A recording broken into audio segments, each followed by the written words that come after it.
Kucap kecrita nalika semana Sang Prabu Dasarata wis lenggah sarimbit lan ingkang garwa Dewi Sukasalya sekawit namung pandengan netra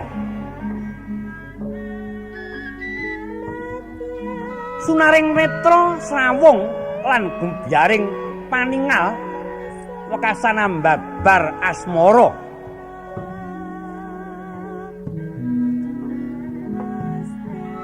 tinandak astaning Dewi Sukasalya dening Sang Dasarata ing elus-elus drijine pinidet-pidet epek-epeke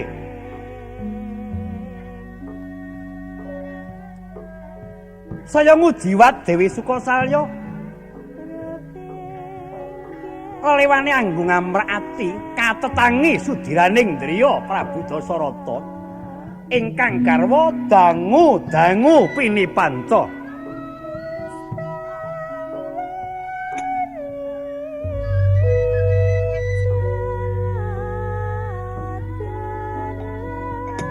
boten kawursita ingkang dawuh kalambang asmara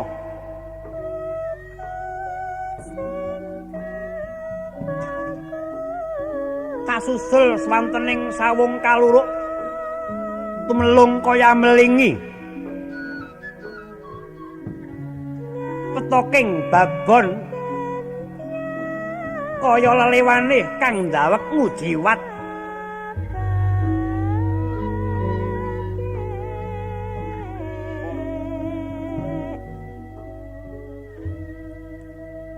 ringkesing kandha gelisih kang munggel kawi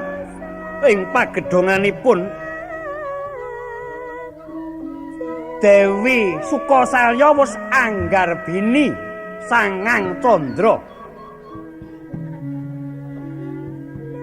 ringkesing kandha gelisih kang munggel gawe ing pagedhonganipun Dewi Sukasalya wis anggarbini sangang candra pus andungkap ing jabang baying